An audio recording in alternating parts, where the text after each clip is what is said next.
మహి ఏంటి?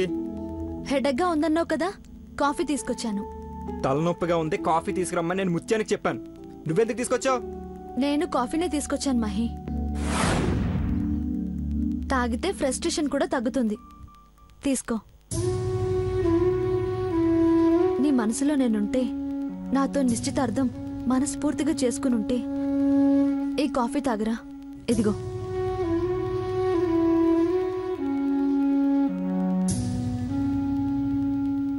నీ మనసులో ఉన్నానని ఒక్క మాట చెప్పరా.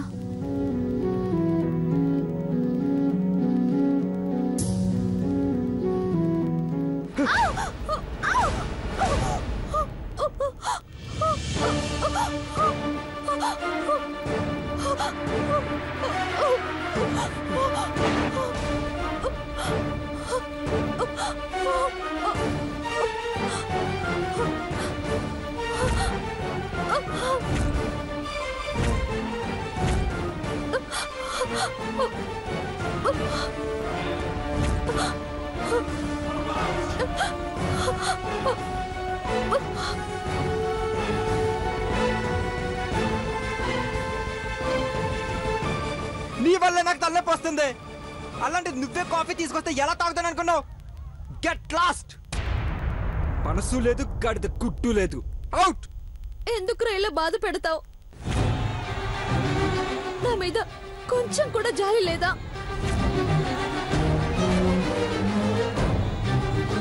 కావాలని ఇదంతా చేస్తున్నావు కదూ. జాలి, దయ, ప్రేమ, అభిమానం ఇలాంటివేం లేవు. ఏమైనా ఉంటే అవి కంపరం, నరకం, అసహ్యం మాత్రమే. పోతలకి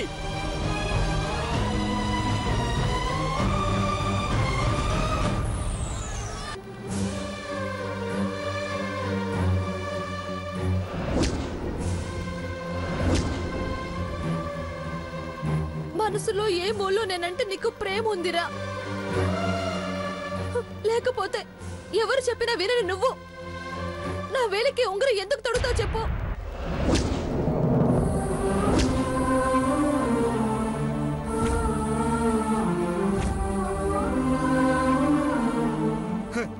పోడి అర్థం ఉంగరం అందరికి చూపిస్తూ ఈ సామ్రాజ్యానికి పట్టాభిషేకం చేసుకుని యువరాన్లా ఫీల్ అవుతున్నావా? కొన్న ఊపిరితో కొట్టుకుంటూ నీ నోట్లో తులసి తీర్థం పోస్తే ఫంక్షన్లో ప్రాణాలు విడిచేదానివి. మా బ్రో ఎంగేజ్మెంట్ ఆగిపోవడం మాకు ఇష్టం లేదు. అందుకే నువ్వంటే ఇష్టం లేకపోయినా మనసు చంపుకొని నువ్వు చస్తావని నీ వేలికి ఉంగరం తొడిగాను. అది ప్రేమ కాదు, తొక్క కాదు. రేయ్, ముక్కు మొహం తెలియని అమ్మాయిలతో కూడా రొమాన్స్ చేస్తావు. నేను నీ వెంట 3 నెలల నుంచి నువ్వంటే ప్రాణమని తిరుగుతున్నాను. కనీసం ప్రేమగా చూడబెట్టి మహి. చూడు, నిన్ను నేను పెళ్లి చేసుకుంటాను. 3 పూట్ల అన్నం కూడా పడేస్తాను. కానీ గేటు బయట ఉండే ముష్టివాడికి, గార్డెన్లో ఉండే కుక్కకి, ఇంట్లో ఉండే నీకు ఏమీ తేడా ఉండదు. లవ్ అని, రొమాన్స్ అని పిచ్చి కళలు మాత్రం కనకు. ప్రేమగా చూడాలన్నా మనసులో రవ్వంతైన ప్రేమ ఉండాలి. అంటే నా మీద ప్రేమే లేదా? లేదు లేదు లేదు లేదు. అమ్మ అన్నయ్య కోసం చేసుకున్నాను అంతే. అర్థమయ్యిందో? రేపు మా బ్రో ఈ సోఫాను చేసుకోమన్నా చేసుకుంటాను, కాపురం చేయమన్నా చేస్తాను. చూస్తావా? చూడు.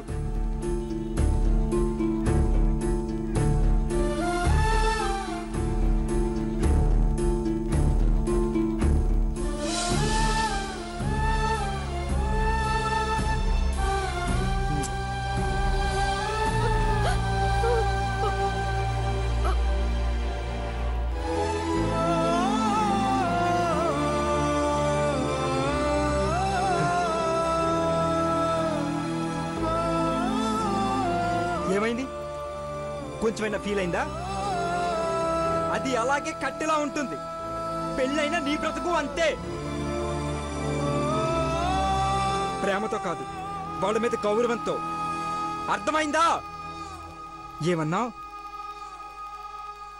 ఎవరితోనైనా రొమాన్స్ చేస్తావు, నన్ను ప్రేమించవా అని. గుడ్, బాగా అడిగావు. మనసు కలిసి చేస్తేనే కాపురం. అది మన మధ్య కుదరదు. Okay, good bye.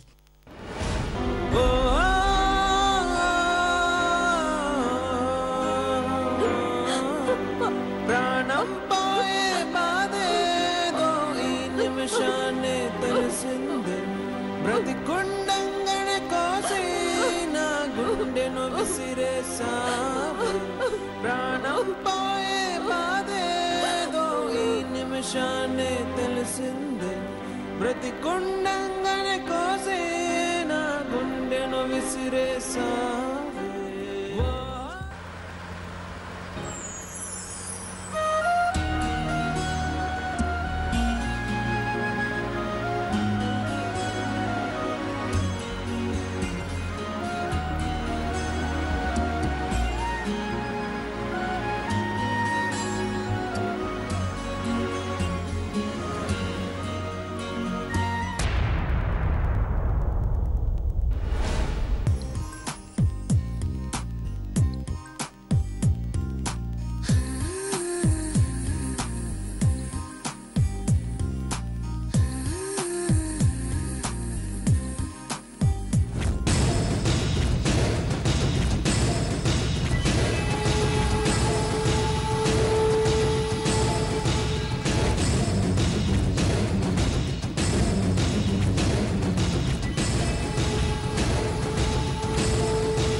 పార్వతి, వెళ్ళు.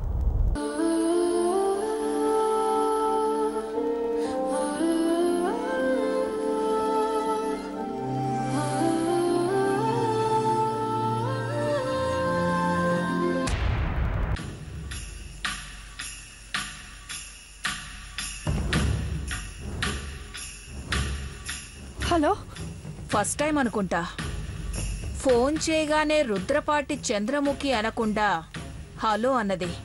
ఈ ఫోటోస్ ఎక్కడ తీసావ్? కాబోయే ఇంటి కోడలివి. బ్యాక్గ్రౌండ్ లో ఉన్న గోడల్ని గుర్తుపట్టలేదా? దేవ పార్వతి చేయి పట్టుకోవడం ఏంటి? నాకేం అర్థం కావడం లేదు. ఓదార్పు యాత్ర అనుకొని తేలిగ్గా తీసుకున్నావనుకో, తర్వాత నువ్వు పరలోక యాత్ర చేయాల్సి వస్తుంది. రుద్రపాటి చంద్రముఖి చేయూతనివ్వాలని పట్టుకున్న చేతిని కూడా శాశ్వతంగా పట్టుకునేలా చేసే టాలెంట్ ఒక్క మేగోటి పార్వతికే ఉంది. దాని చేత్తో వండే వంటల్ని పెదబాబు లొట్టలేసుకుని తింటాడు. ఆ వంటల్లో ఇదే ఏమైనా మందో మాకో కలిపి పెట్టిందనుకో, సపోజ్ చెప్తున్నా, అప్పుడు పెదబాబు దేవదాస్ సినిమాలో హీరో కలవరించినట్టు పార్వతి పార్వతి అని కలవరిస్తాడు. అవసరమైతే భరిస్తాడు.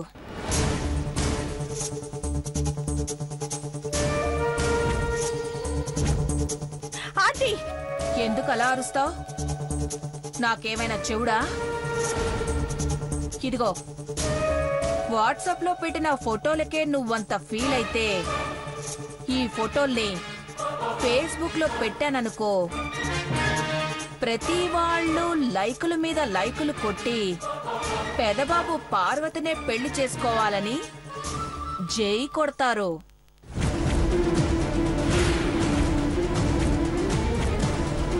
నువ్వు అడ్డుపడితే చీ కొడతారు. నా కంఠంలో ప్రాణం ఉండగా అలా జరగదాంటీ. ఆడదానికి కంఠంలో ప్రాణం ఉండటం కన్నా మంగళసూత్రం ఉంటే చాలు అనుకుంటుంది. నిశ్చితార్థం అయిపోయింది, ఇంకేముంది అనుకుంటున్నావేమో. చిన్న సైజు మెరుపు, 2 మగ్గుల వర్షం పడితే చాలు హీరో హీరోయిన్లు ఒకటైపోతారు. ఎన్ని సినిమాల్లో చూడట్లేదు. అయినా నాకెందుకులేమ్మా, నిద్రొస్తుంది. ఫోటోలు చూసుకుంటూ ప్రపంచాన్ని మర్చిపోకు. ఉంటాను.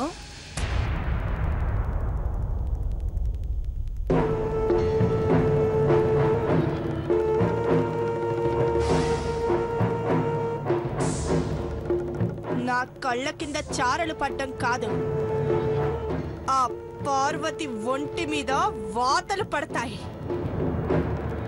చంద్రముఖి అంటే పులి అని దానికి తెలియాలి.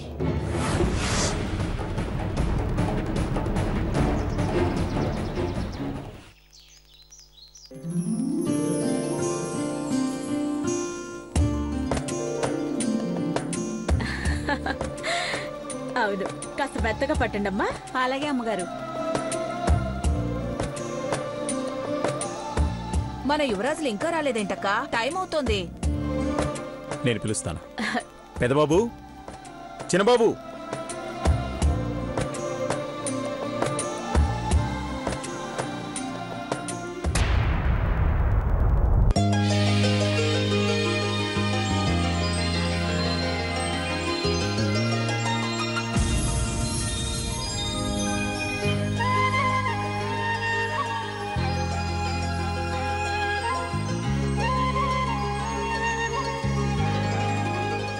మిమ్మల్ని చూస్తుంటే రామలక్ష్మణ్లా ఉన్నారా?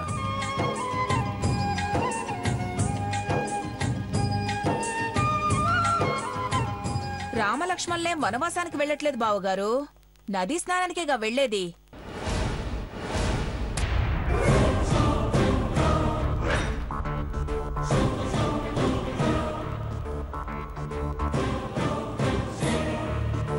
ఎప్పుడేం మాట్లాడాలో తెలీదు నీకు. అందుకే గౌరీ వారానికి 2 రోజులు మౌనవ్రతం చేస్తాడు. ఈ రోజే నదిలో స్నానానికి ఎందుకు వెళ్ళాలమ్మగారు? పెళ్లి పనులు మొదలు పెట్టే ముందు వారసులిద్దరూ వెళ్లి నదిలో 3 సార్లు మునిగి రావడం మా వంశ ఆచారం పార్వతి.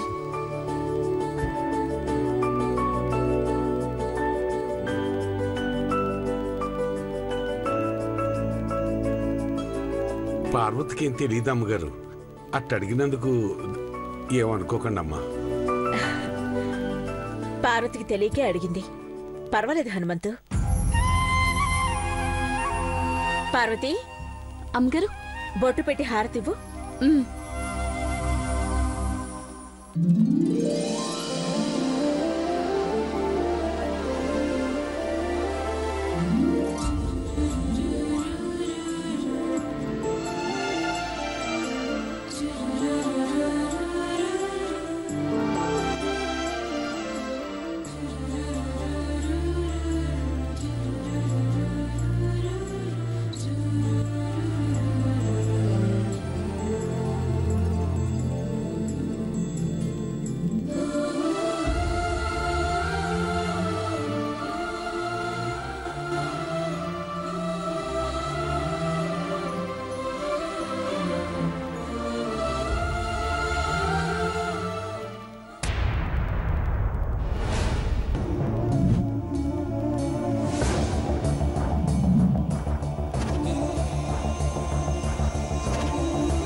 పెదబాబు బయలుదేరండి, తొందరగా వచ్చేయండి.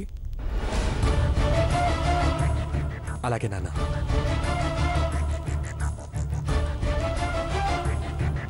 మై ఆగండి పెద్దబాబు గారు.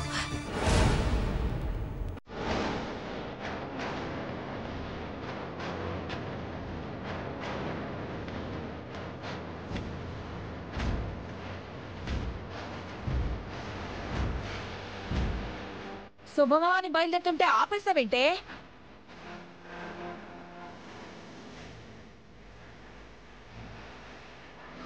వెళ్ళకండి పెద్దబాబు గారు.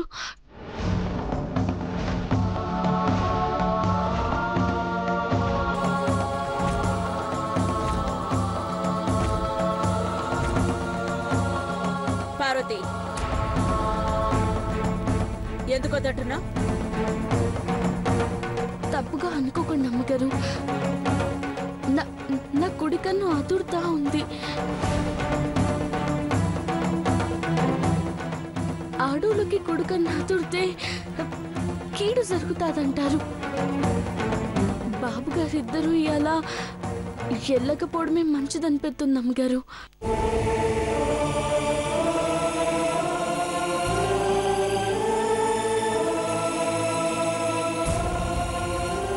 పార్వతి, నువ్వు ఏం చేస్తున్నావమ్మా? ఆగు హనుమంతు. పార్వతి మనసులో ఏదో కీడు శంకిస్తోంది. ఆగిపోమనడానికి తనకి వేరే ఉద్దేశం లేదు కదా.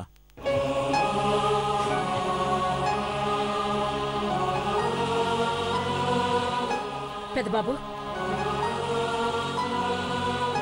అమ్మా, రేపటి నుంచి నాకు మీటింగ్స్ ఉన్నాయి. ఈ రోజే నాకు కాస్త ఫ్రీ టైం ఉంది, వెళ్ళొస్తాం. దగ్గరే కదా.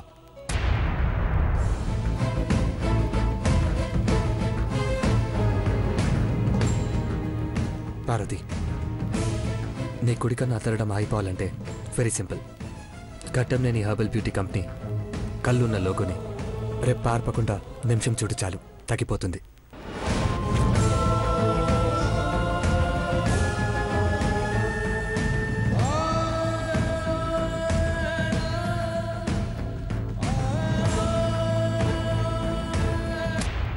ఎస్, దేవా మ్యాజిక్ మెడిసిన్ అదే కదా. దాని కుడికన్ను అదిరితే దానికేమైనా అరిష్టమేమో గాని పెద్దబాబు చిన్నబాబులకి సంబంధం ఏమిటి? పిన్ని, ఇప్పుడు అరిష్టం జరుగుతుందా లేదా అన్నది కాదు. కంటిన్యూస్గా కన్నదిరితే ఎంత ఇరిటేటెడ్గా ఉంటుందో నాకు తెలుసు. నా రూమ్లో కల ఫోటో ఉంది, తీసుకొచ్చి పార్వతికి చూపించండి.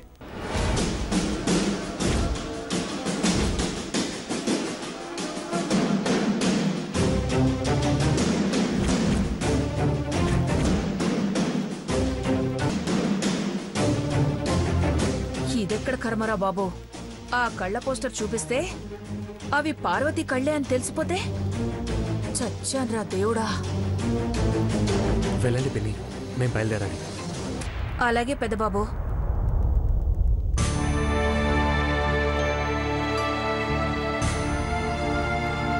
పార్వతి,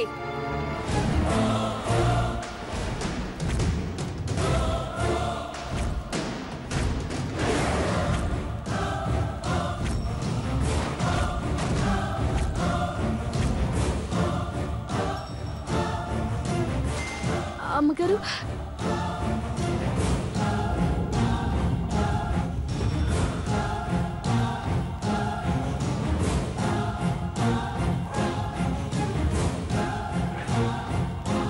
నువ్వెందుకు ఇలా చేస్తున్నావు?